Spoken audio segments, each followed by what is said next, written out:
ओम शांति। 7 मई 2024।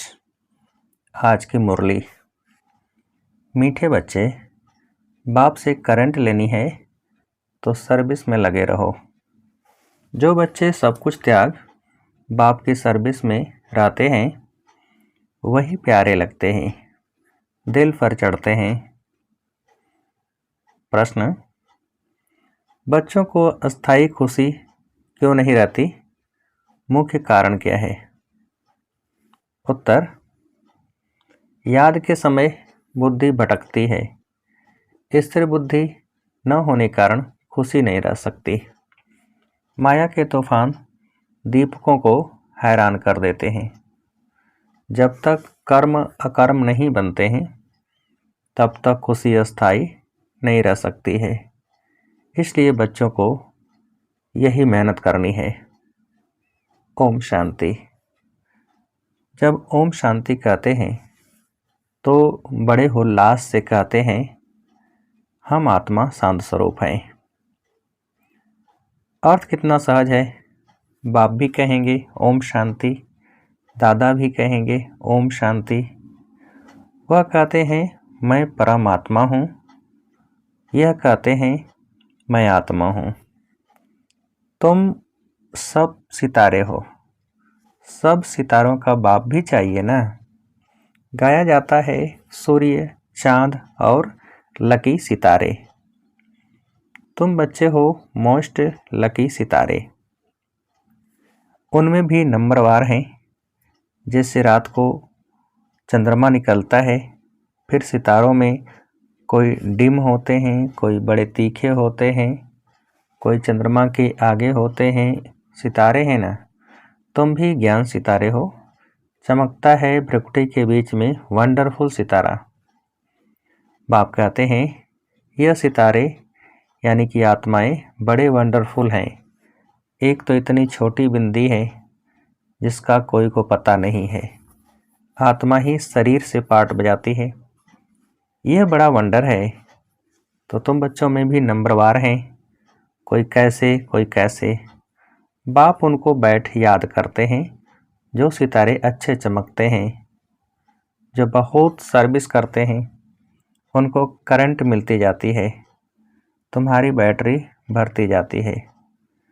तमो प्रधान से सतो प्रधान बनने के लिए सर्च लाइट मिलती है। नंबरवार पुरुषार्थ अनुसार। बाप कहते हैं जो मेरे अर्थ सब कुछ त्याग सर्विस में लगे रहते हैं वो बहुत प्यारे लगते हैं, दिल पर भी चढ़ते हैं। बाप दिल लेने वाला है। दिल वाला मंदिर भी है ना। अब दिल वाला या दिल लेने वाला मंदिर, किसकी दिल लेने वाला? तुमने देखा है ना, प्रजापिता ब्रह्मा बैठा है ना। जरूर उनमें शिव बाबा की प्रवेशता है। और फिर तुम देखते भी हो ऊपर में स्वर्ग की स्थापना भी है, नीचे बच्चे तपस्या में बैठे हैं। यह तो छोटा मॉडल रूप में बनाया हुआ है। तो जो बहुत अच्छी सर्विस करते हैं, बहुत मददगार हैं, महारथी, घोड़ेसवार, प्यादे हैं ना, यह मंदिर यादगार बहुत अच्छा एक्यूरेट बना हुआ है। तुम कहेंगे यह हमारा ही यादगार है। अभी तुमको रोशनी मिली है और कोई को भी ज्ञान का तीसरा नेत्र नहीं है।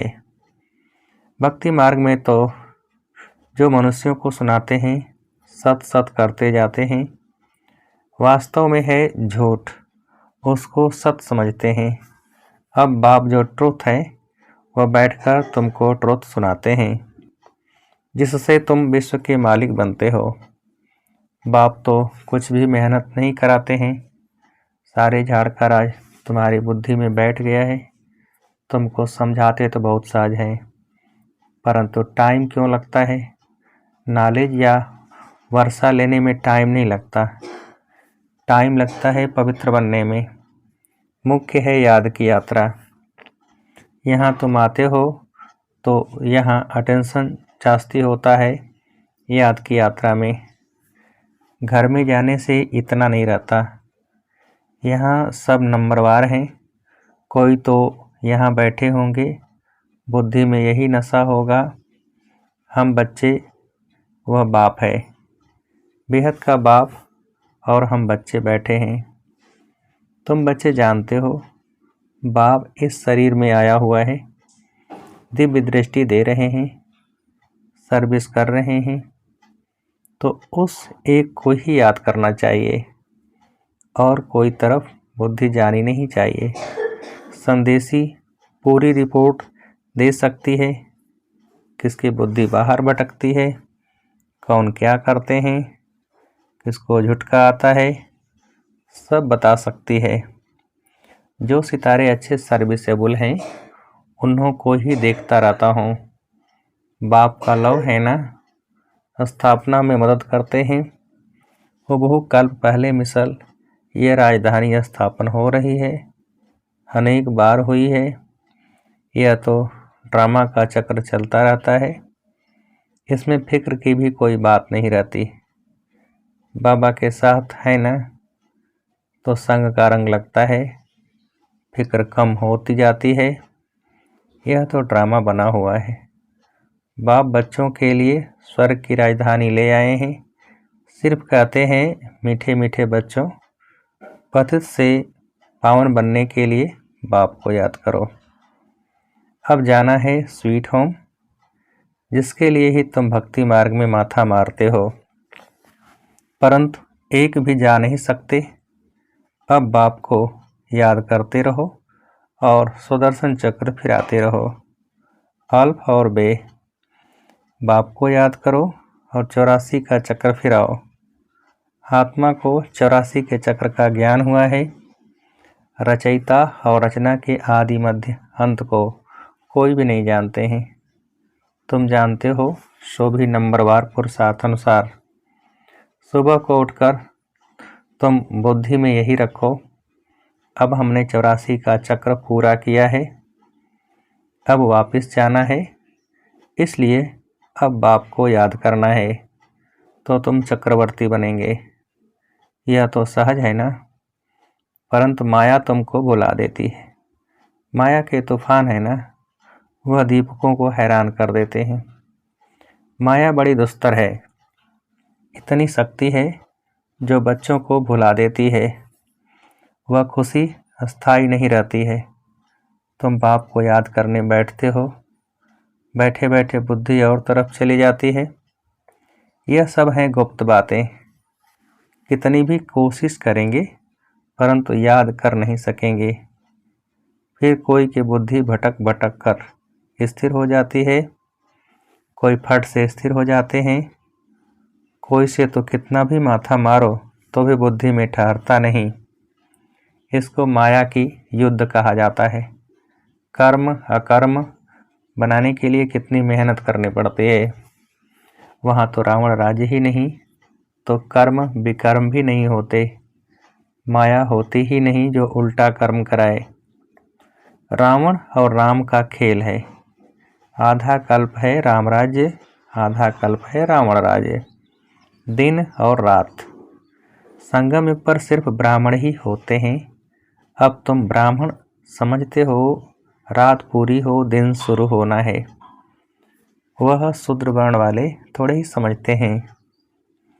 मनुष्य तो बहुत आवाज़ से भक्ति आदि के गीत गाते हैं, तुमको तो जाना है आवाज़ से परे।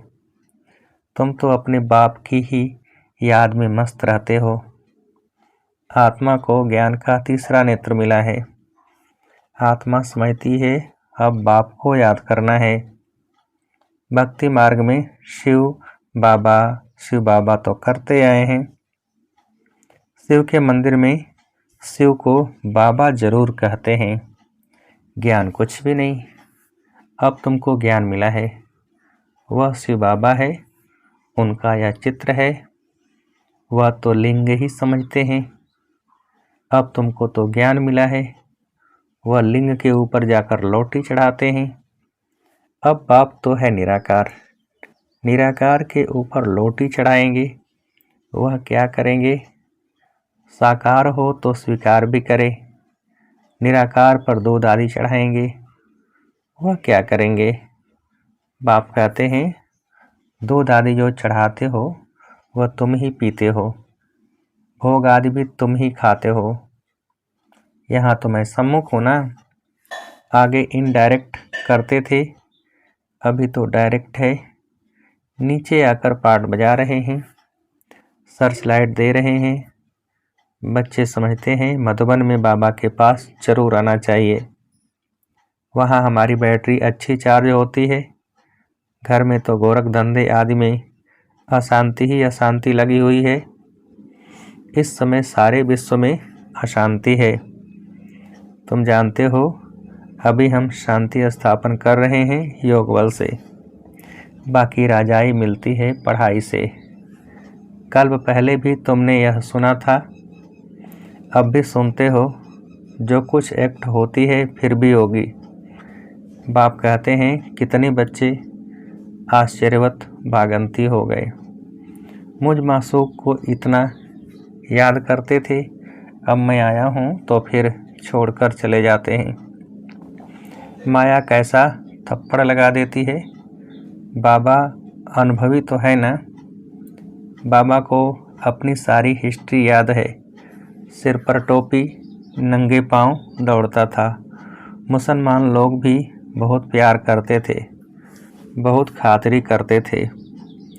मास्टर का बच्चा आया जैसे गुरु का बच्चा आया। बाजरी का ढोढा खिलाते थे। यहाँ भी बाबा ने 15 दिन प्रोग्राम दिया था ढोढा और छाछ खाने का, और कुछ भी नहीं बनता था। बीमार आदि सब के लिए यही बनता था। किसको कुछ भी हुआ नहीं, और ही बीमार बच्चे भी तंदुरुस्त हो गए। देखते थे आसक्ति टूटी हुई है, यह नहीं होना चाहिए या यह चाहिए।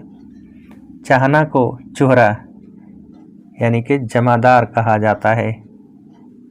यहाँ तो बाप कहते हैं मांगने से मरना भला। बाप ही जानते हैं बच्चों को क्या देना है। जो कुछ देना होगा वह खुद ही देंगे। यह सब ड्रामा बना हुआ है। बाबा ने तो पूछा था ना, बाप को जो बाप भी समझते हैं और बच्चा भी समझते हैं वह हाथ उठाएं। तो सब ने हाथ उठाया। हाथ तो झट उठा देते हैं। जैसे बाबा पूछते हैं लक्ष्मी नारायण कौन बनेंगे, तो झट हाथ उठाएंगे। यह पारलौकिक बच्चा भी जरूर ऐड करते हैं। यह तो माँ बाप की बहुत सेवा करते हैं। 21 जन्म का वर्षा देते हैं। बाप जब वानप्रस्थ अवस्था में जाते हैं तो फिर बच्चों का फर्ज है बाप की संभाल करना। वह जैसे सन्यासी बन जाते हैं, जैसे इनका लौकिक बाप था। वानप्रस्थ अवस्था हुई तो बोला हम जाकर बनारस में सत्संग करेंगे, हमको वहाँ ले चलो। हिस्ट्री सुनाना। तुम हो ब्राह्मण, प्रजापिता ब्रह्मा कुमार कुमारियाँ। प्रजापिता ब्रह्मा है ग्रेट ग्रेट ग्रैंडफादर। सबसे पहला पत्ता है मनुष्य सृष्टि का। इनको ज्ञान सागर नहीं कहा जाता।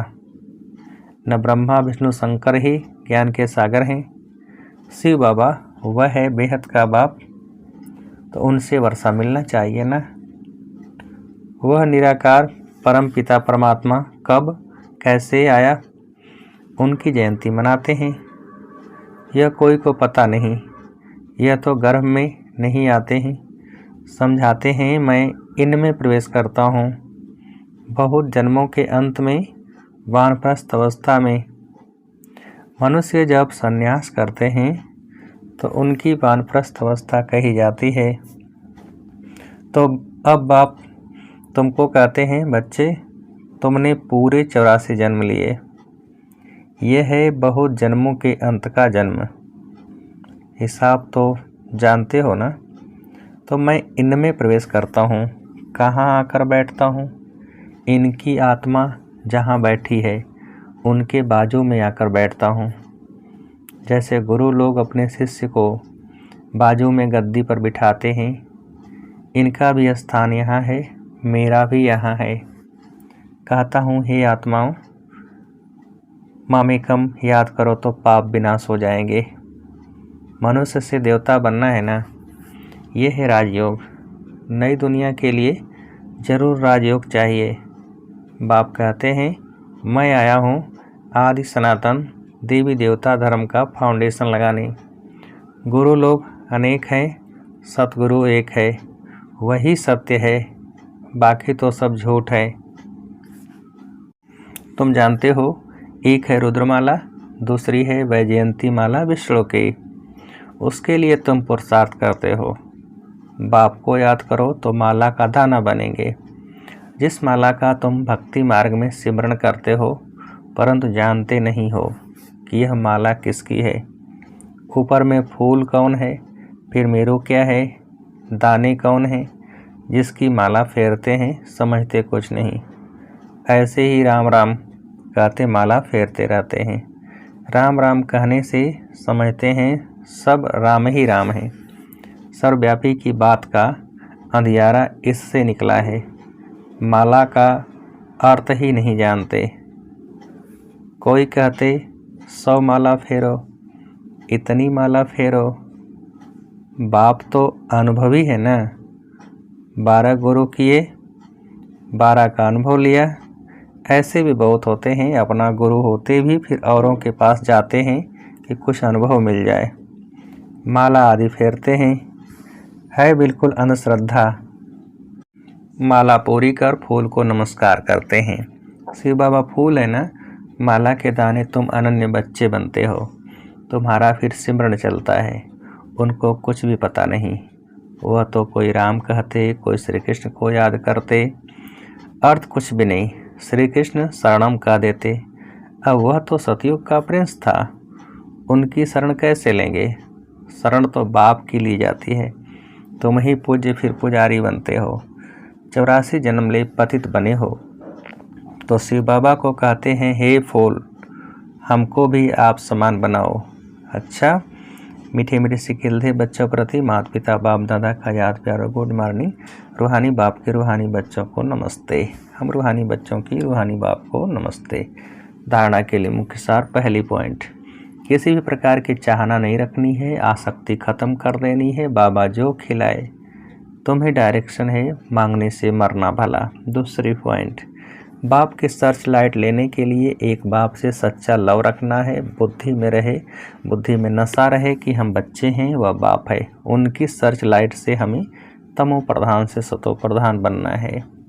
वरदान, रहम की भावना द्वारा निमित्त भाव से सेवा करने वाले सर्व लगाव मुक्त भव। वर्तमान समय जब सभी आत्माएं थककर निराश हो मर्सी मांगती हैं, तो आप दाता के बच्चे अपने भाई बहनों पर रहम दिल बनो। कोई कितना भी बुरा हो, उसके प्रति भी रहम की भावना हो तो कभी घृणा, ईर्ष्या व क्रोध की भावना नहीं आएगी। रहम की भावना सहज निमित्त भाव इमर्ज कर देती है। लगाव से रहम नहीं, लेकिन सच्चा रहम लगाव मुक्त बना देता है, क्योंकि उसमें देह भान नहीं होता। स्लोगन, दूसरों को सहयोग देना ही स्वयं के खाते जमा करना है। दूसरों को सहयोग देना ही स्वयं के खाते जमा करना है। अच्छा, ओम शांति।